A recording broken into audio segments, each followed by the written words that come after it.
run through the psychologist pathway. So this also applies to the Virginia's degree as well.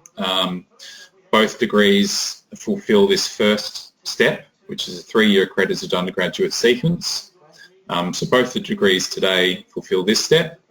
And then after that, you basically have to look at either, you have to complete an accredited 4th year of study.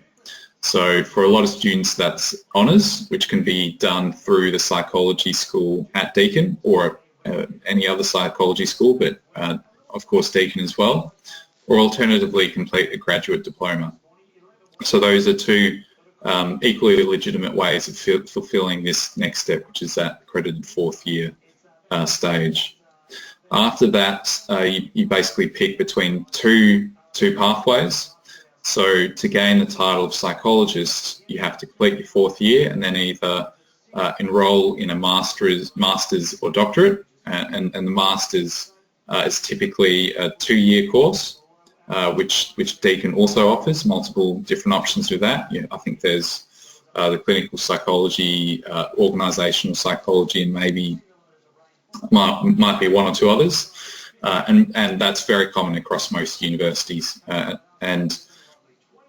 The second option is what's called a 5+1, which is basically you do a 1-year master's after this 4th year, so a 1 bringing you up to 5 basically, and then +1, a 1-year internship after that.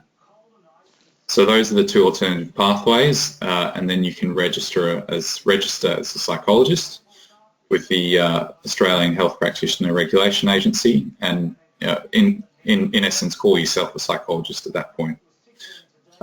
If you're interested in gaining a specialist psychologist title, so for a lot of people that would be maybe clinical psychology or organisational psychology or sports psychology. So if you want to call yourself a clinical psychologist or an organisational psychologist, that's then another pathway that you do, which is basically supervised hours in whatever job or role you have at that point.